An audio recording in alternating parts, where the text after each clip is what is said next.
Hey my friends, my nose is itching. When I'm editing my videos, I see that I'm doing that a lot. And I've always heard that if people do that a lot, it means they're on cocaine. I'm not on cocaine. I don't know why my nose itches when I get on camera. Or maybe I do it more than that, but anyway, sorry. We got two projects today. This is, I'll tell you about them, but this is my new little lounge set that I got from Walmart last week. And I got a pair last year that was a deep purple and had Joy written across it. And this year they had this fun green with the white polka dots and Mary written in pink. Of course, it comes with the shirt, the pants, and it came with a pair of pink fuzzy socks. I don't have those on. I just got my house shoes on right now.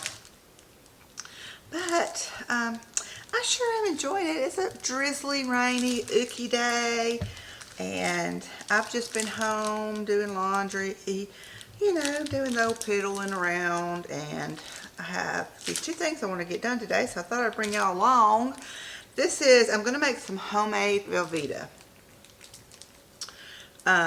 You know, you have a lot of stuff coming up with dips. There's a lot of recipes over the next month that you'll be using Velveeta, you know, especially like during the Super Bowl. I got a hair, hold on. Get out of here, hair. And I'm going to try it in another recipe we're going to do today, and that's potato soup. I think I've done the potato soup with you guys today, but I'm not going to do it exactly like I always have. I'm going to use my freeze-dried potatoes that I had done a month or so ago, and I want to add some of this homemade Velveeta cheese. Velveeta cheese that you buy at the store is a cheese byproduct. It is not cheese. I'm sitting here and I'm chopping up this big block of white cheddar because I'm going to have to shred it. So I'm going to need a lot of cheese for the Velveeta recipe. I'm going to need some cheese for the potato soup. But, you know, everyone loves and adores Velveeta. Blah, blah, blah, blah, blah. I have made many of Rotel dip with the Velveeta. But then when you start looking at the ingredients, ooh, it's not real cheese. So, we're going to make our own homemade Velveeta cheese. I got this off of the internet.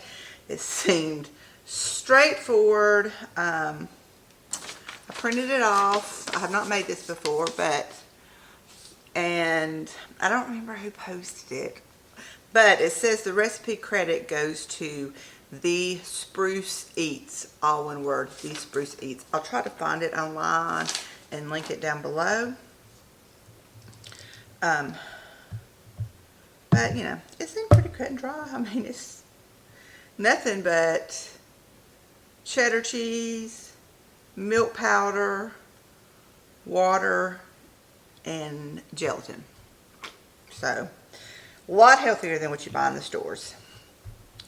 So, the only thing that I had to buy was some unflavored gelatin. I did not have that in the homestead here, and so I had to buy that, which was very cheap, inexpensive, so we're good to go on that. Okay, I've got my my mixer, the Bosch mixer, and I bought a grater attachment for it to make this easier. So I'm going to grate up all this cheese, and then when we come back, we will start making the Velveeta. And, oh, I want to show y'all something. Okay, let me just do a little backstory on this. Years ago, you know, like when the Yeti cups came out, the double wall, my hair's flat, I just took a shower and just blow dried it. When the double wall aluminum cups came out, and how, you know, it's astonishing how it kept your stuff cold or hot and all that kind of stuff, and now they're just everywhere. I had thought, what would be awesome is if you could make a casserole dish or something like that out of that for traveling purposes, and it would keep your stuff. You could put a salad in it. It would keep it cold. You can do, you know, hot stuff. It would keep it hot. Well, make a long story short, when we went for Thanksgiving, my mother-in-law we went up to my husband's great aunt's house to have Thanksgiving on Thanksgiving Day. And my mother-in-law brought turnip greens in this bowl that had a top on it, and it was the aluminum inside. And I was like, where did you get that? And she said she had bought it on a yard sale years ago. And she had put the turnip greens in it. And I mean, by the time we ate, they were still piping hot. So, me and my little internet research, I went on Amazon and I found one.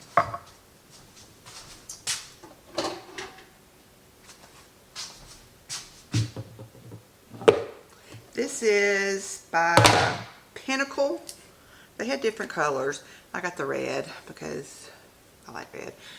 But it's thick, it's insulated, it's got the aluminum inside, it's got this insulated top that you screw on. And I just got it in the mail a couple of days ago. It says it's not dishwasher safe, so I had hand washed it and it's been sitting over here in my drying rack. But I am just super thrilled about that. Super thrilled about that. And the instructions had said, like, if you're going to put something hot in there, you put some hot water in it and let it sit for 5-10 minutes, I guess, to get everything all warm and cozy in there. Pour out the water, and then you put your product in, what you want to keep hot. Same thing with cold. You put ice water, cold water in there and let it sit. But I'm going to try that out this Christmas for sure. Okay, so I'm going to shred up all this cheese. I know you don't want to hear that, and then I'll be right back. Okay, that didn't take long. I'm going to bring you down, and then I'm going to show you what we're doing. Remember, this is the Velveeta. Okay, it says to, these pants are a little bit too big, they keep falling down. It says to line a loaf pan with saran wrap and leave enough on the sides to cover it. And then I think I'm going to have to go this way too.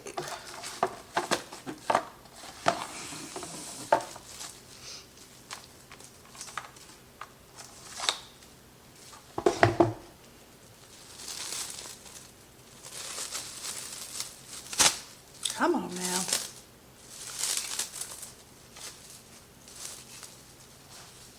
Sorry, got it all jumbled up here.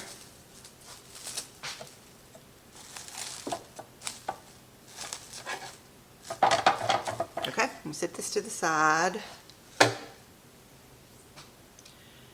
Okay, I need a cup of boiling water. I'm just turning on my tea kettle to get that boiling, and we're gonna combine. Here we go with our combining. You need the gelatin, which is 1 packet. I just bought this, and it should be 4 envelopes. It's 1 ounce. So yeah, 1/4 of an ounce.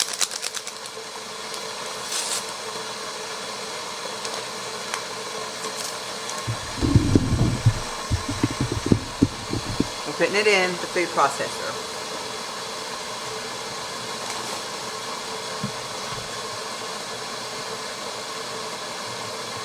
Okay, I need a third of a cup of milk powder. I got this from Missouri Standard a long time ago, so I can't remember what kind it was or anything, but you know, you can buy milk powder at the grocery store.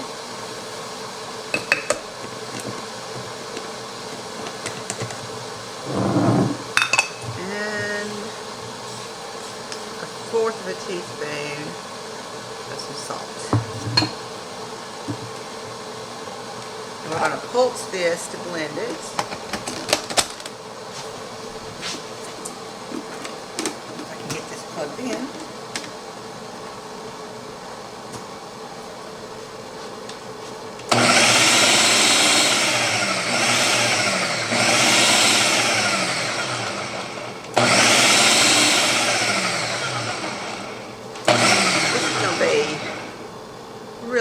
Okay, so after we do that, we're going to add the boiling water to a blender.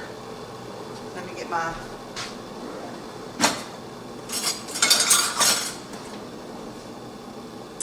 cup measure. We're going to add the boiling water to the blender, immediately pulse a few times, and then quickly add the cheddar cheese and process until smooth. I pulled out, you need 4 cups of shredded cheddar, and it did say not to use pre-shredded, which, you know, fresh grated is always better, but because of the anti-caking stuff that they put on pre-shredded cheese, it doesn't work very good in this recipe. Alright, we got boiling water now. I'm going to measure out a cup.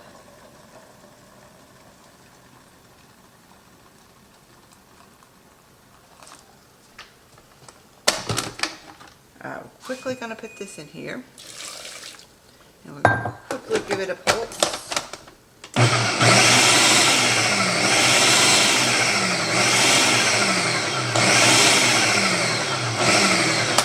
And we are quickly going to add our cheese.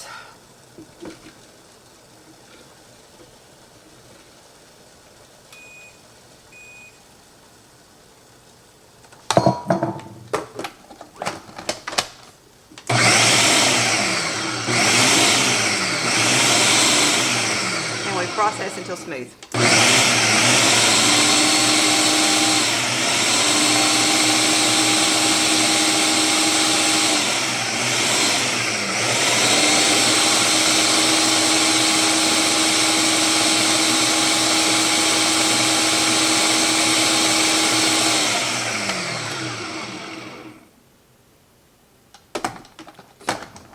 Pretty smooth, so I'm gonna just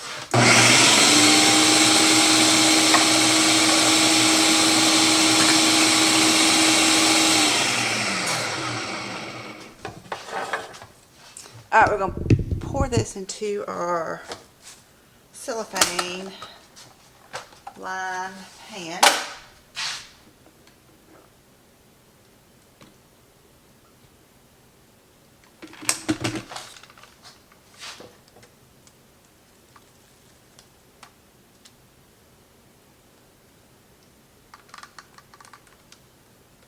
Let me get a spatula.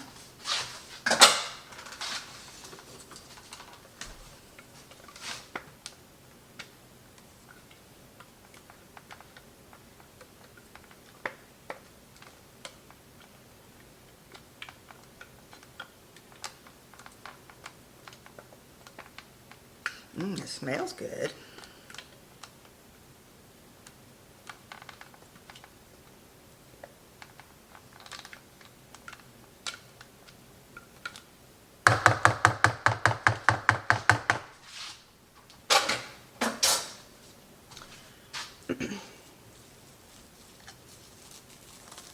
Alright, so then we're going to spread this on top. Not spread, you know. Pull this over.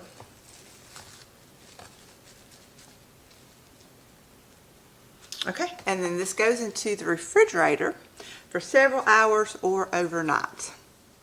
How easy was that?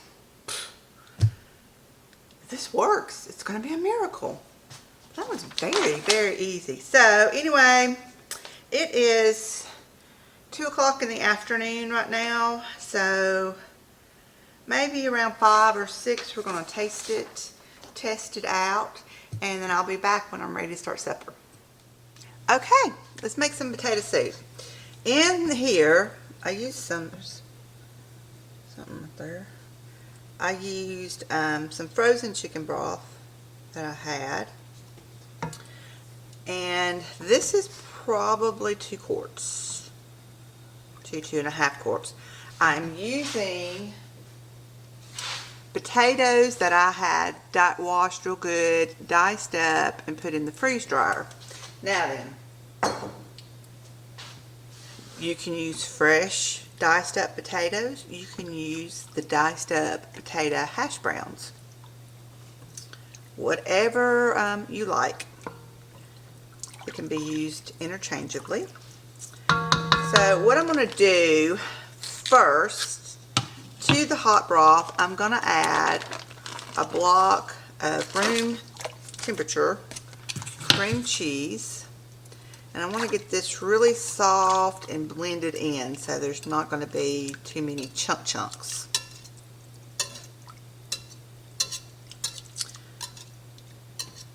Okay, so I'm going to let this work and get really soft and gooey until I can like do this number right here and get it mixed in as best as I can.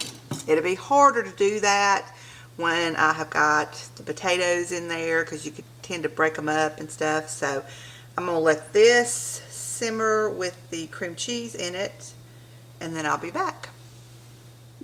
Okay, I've got it mixed in pretty good. There's some tiny, it's like a bunch of specks of cream cheese in there, but it'll blend in okay. So to this, I've got this half-gallon jar full, and then I have a gallon jar full. So we're going to start out with this.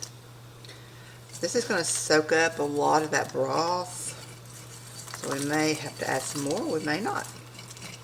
My first time using freeze-dried potatoes in this.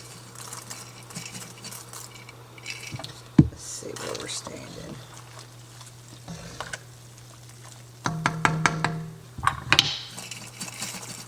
I'm going to put the whole thing in here.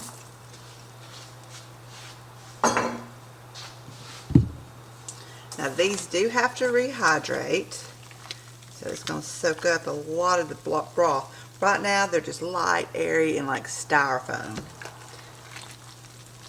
Freeze drying really like freaks you out too, texture wise. But once they rehydrate with this broth, and these are raw potatoes, okay, so they'll rehydrate and they'll cook just like a regular potato.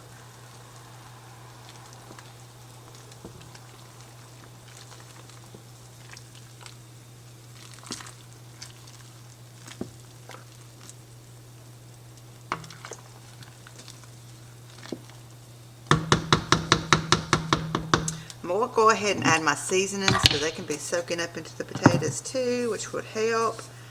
I'm going to add, starting out light, about a teaspoon of salt, a teaspoon of black pepper,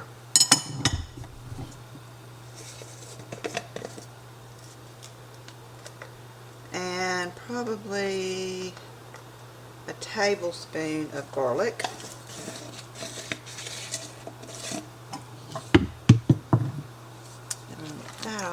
This over here, I cook bacon in the oven, so this is still kind of hot with the hot grease, so I've just got it sitting here to cool off because I'm going to crumble up or chop up some bacon to go on top of the soup.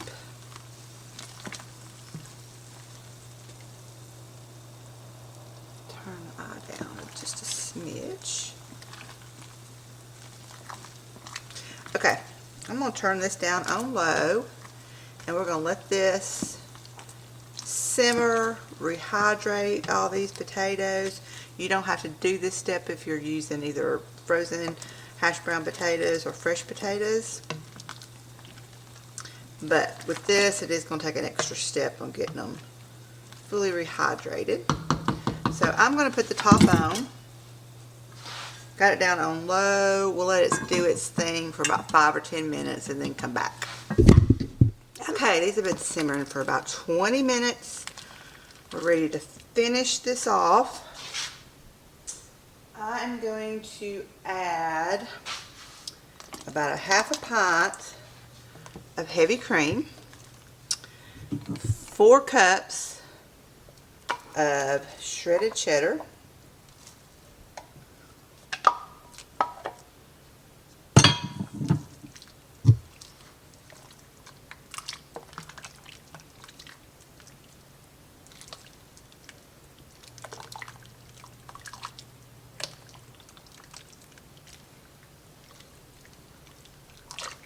and once you add the cheddar, you really need to keep a stir on it because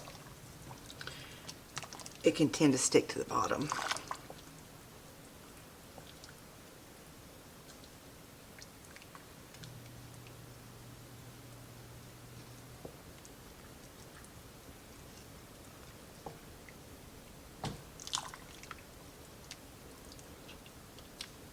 Alright, I'm going to let this cook for a little while with the top off because it is a little bit soupy. The potatoes shrunk down quite a bit.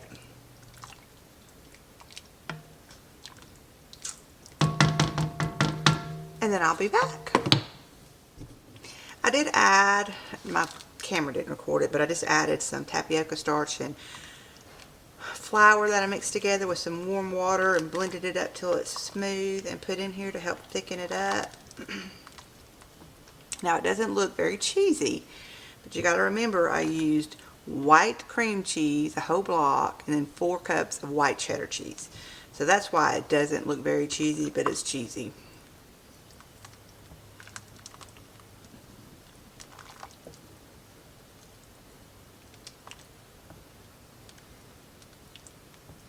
Alright, I'm going to let this just simmer along, get thick, and then we'll be back. Okay, it has thickened up really well. So now, kind of sticking on the bottom. Now, we do a taste test to see what seasonings we need. I'm going to turn it off right now. It's going to be hot. Hot.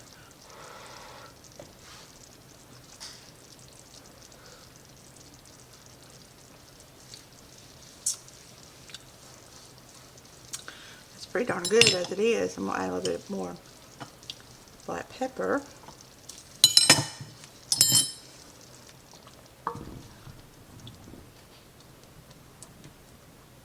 Well, it went a little more, a lot more.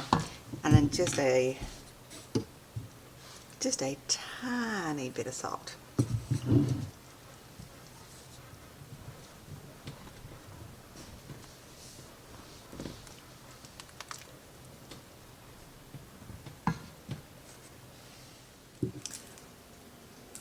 a minute. I'm going to put a little extra cheese on top. And then I'm going to crumble up some bacon.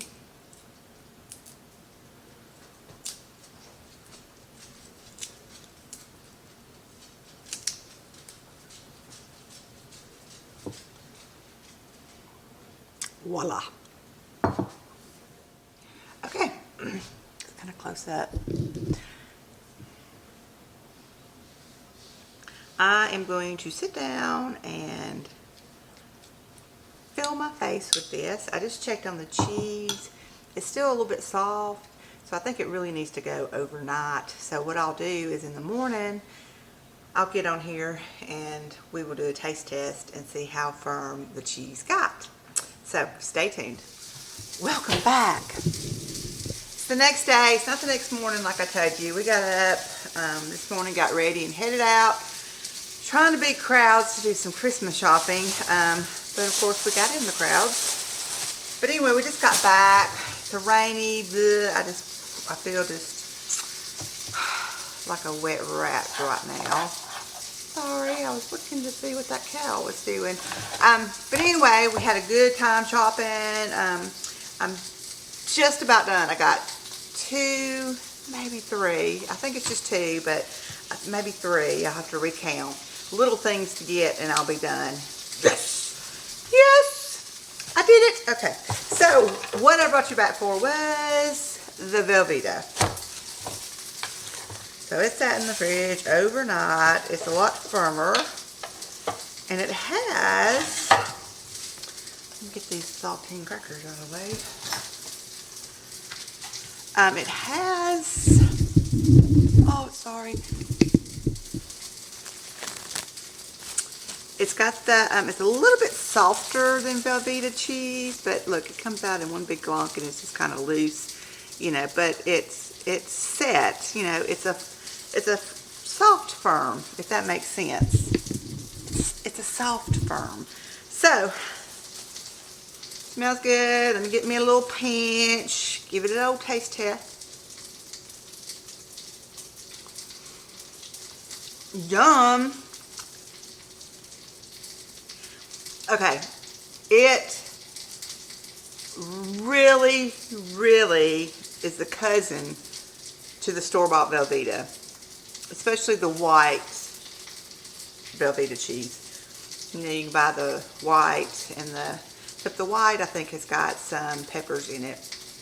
But anyway, very close cousin. I mean, if you get closer than a first cousin, this is it. It tastes really like Velveeta cheese. And you saw what I put in it. This is no cheese byproduct. That's a real thing. So, what are we going to do with it? Well, today's a big football game, and so I'm going to make some rotel dip with it. I bought me some chips. I bought a new rotel dip. We had to run by Walmart. Ooh, in December, going to Walmart. I had to go by Walmart, pick up a couple things. Not grocery store related. But I ran over there. I wasn't sure if I had any rotel, but this is the Mexican style lime and cilantro rotel. Never tried it. I'm going to give that a try. Chris said that I asked him, did he want ground beef or did he want sausage in the rotel dip? He said he wanted a mixture. So, I've got some meat frying up over there, and I will fry it up, drain the grease. In goes our Velveeta, in goes our rotel, and just keep it on warm till everything, and then we got tortillas to go with it. Yummy, yummy, yummy for your tummy, tummy, tummy. Now then, what I would do different on this is the vessel you put it in to set. See this, I mean, I guess it does not matter, but it's thin. You know, it's long and it's thin. And it really doesn't matter if you're going to use it to melt. But if you want something visually like a Velveeta that you buy in the store, I would probably use something smaller than this. And I do have a half of a loaf pan that's smaller that I probably would use just to give it some height. Not that it's going to affect the taste. You know, if you're just going to throw it on something or just get some slices to eat on your crackers, on your Triscuit. I love it on a Triscuit. It's fine. But that's the only thing that I would do different. Like if I was going to take this over to somebody's house to, you know, fix for the Super Bowl or whatever, and was going to fix the rotel dip there, I would probably put it in a smaller, taller vessel. Just because it looks better. You get what I'm saying? Alright guys, thank you for watching. I appreciate you. This was a winner. I'm gonna, if I can't find the link to the Velveeta recipe, I will type it out in the description box below, because you gotta try it. I mean, how neat. And you saw what I put in it. Bye. See you next time. Next video, we're going to do a fancy dessert. I can't wait. I've never done a really fancy looking dessert. I hope that I can pull it off, but it's going to be my test one for Christmas. So I'll see you next time. Bye.